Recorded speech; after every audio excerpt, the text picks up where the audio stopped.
guys, நம்ம இன்னைக்கு carbohydrates and its classification அப்படிங்கற டாபிக் பார்க்க போறோம். Carbohydrates, a general introduction, it is a natural sugar. அதாவது நம்ம இயற்கையில இருந்து மட்டுமே இந்த sugar வந்து கிடைக்குது. இது வந்து மெயினா ஆர்கானிக் காம்பவுண்ட்ஸ்லயும் பிளான்ட்ஸ்லயும் எக்ஸிஸ்ட் ஆகும். இதனுடைய பேர் வந்து அதர் நேம்ஸ் அப்படின்னு பார்த்தீங்கன்னா saccharide or sugars. saccharide அப்படிங்கிறது கிரீக் டேர்ம். இந்த சுகர்ஸ் எல்லாமே ஸ்வீட் டேஸ்ட்ல தான் இருக்கும். மெயினா மோனோசாக்கரைட்ஸ், அதாவது ரொம்ப சிம்பிள் சுகர்ஸ்னு சொல்லுவோம். அந்த சிம்பிள் சுகர்ஸும் 2ல இருந்து 10 மாலிகுல்ஸ் இருக்கக்கூடிய ஒலிகோசாக்கரைட்ஸ் அப்படிங்கிற சுகர்ஸும் வந்து ஸ்வீட் டேஸ்ட்ல ப்ரெசென்டா இருக்கும். பாலிசாக்கரைட்ஸ் வந்து கார்போஹைட்ரேட் கீழே தான் கேட்டகரைஸ் ஆகும். ஆனாலும் அதுல வந்து ஸ்வீட் டேஸ்ட் இருக்காது. இட் இஸ் அ கார்போஹைட்ரேட் நான் சுகர் அப்படின்னு சொல்லுவோம். ஸோ இதுக்கு example glucose, lactose, sucrose etcetera. இதனுடைய ஜெனரல் ஃபார்முலா அப்படின்னு பார்த்தீங்கன்னா CnH2nOn R CnH2oN times R CH2oN அப்படின்னு நம்ம சொல்லலாம். Definition: carbohydrates are hydrates of carbon.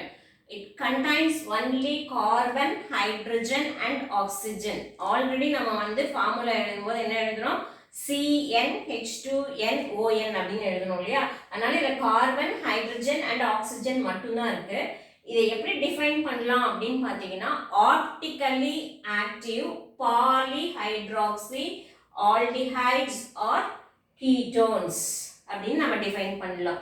Carbohydrates can be defined as optically active polyhydroxyaldehydes or ketones or which produce such units. அதாவது polyhydroxy aldehydes or ketonic units வந்து hydrolysis பண்ணும்போது நமக்கு produce பண்ணும் அப்படிங்கிறது தான் definition for carbohydrates. The term polyhydroxyaldehyde and ketones is very important term and it is optically active.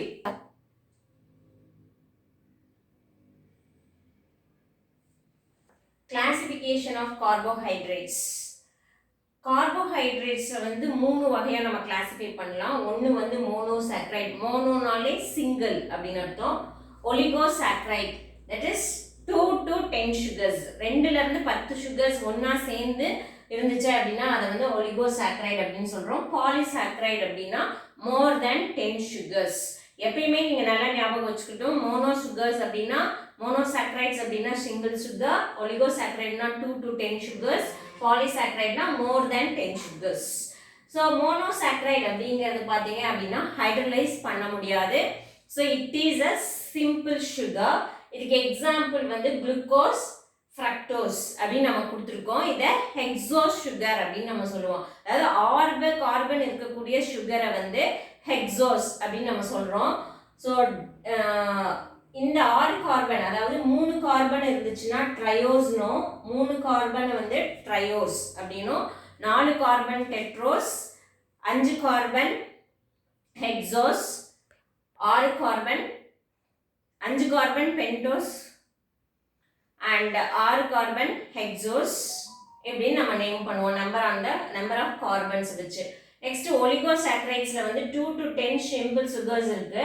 இதை வந்து lactose, maltose இதுக்கான எக்ஸாம்பிள். இதை ஹைட்ரலைஸ் பண்ணும்போது 2ல இருந்து 10 சுகர்ஸ் வரையும் ப்ரொடியூஸ் பண்ணும். நெக்ஸ்ட் பாலிசாக்கரைட்ஸ், இது வந்து பாத்தீங்கன்னா நிறைய நம்பர் ஆஃப் மோனோசாக்கரைட்ஸ் நமக்கு ப்ரொடியூஸ் பண்ணி கொடுக்கும். இது again further classified into 2 types, homopolysaccharides and heteropolysaccharides அப்படின்னு பிரிக்கலாம். ஹோமோ அப்படின்னா சிமிலர், ஹெட்டிரோ அப்படின்னா டிஃபரெண்ட். ஹோமோபாலிசாக்கரைட்ஸ் வந்து ஹைட்ரலைஸ் பண்ணும்போது ஒரே மாதிரியான சுகர்ஸ் நமக்கு ப்ரொடியூஸ் பண்ணி கொடுக்கும். ஹெட்டிரோபாலிசாக்கரைட்ஸ் அப்படிங்கிறது வந்து பார்த்தீங்க அப்படின்னா டிஃப்ரெண்ட் டைப்ஸ் ஆஃப் சுகர்ஸை ப்ரொடியூஸ் பண்ணும். இதில் வந்து இந்த சுகர்ஸ் வந்து நான் சுகர்ஸ்னு ஆல்ரெடி நான் இன்ட்ரடக்ஷன்லேயே சொல்லிட்டேன். இந்த சுகர்ஸ் வந்து என்ன பண்ணும் அப்படின்னு பார்த்தீங்கன்னா உங்களுக்கு உங்களுடைய பாடியில லூப்ரிகேட்டிங் ஏஜென்ட்டா பிரசன்ட் ஆயிருக்கும். உங்களுடைய ஜாயின்ஸ்ல எல்லாம் பிரசன்ட் ஆயிருக்கும் சுகர். ஸோ இன் டீடைல் பார்த்தோம்னா இதுக்கான எக்ஸாம்பிள் கான்ட்ரட்டின் சல்ஃபேட், ஹைலூரானிக் ஆசிட்ஸ் இதெல்லாம் இதுக்கான எக்ஸாம்பிள்ஸ்.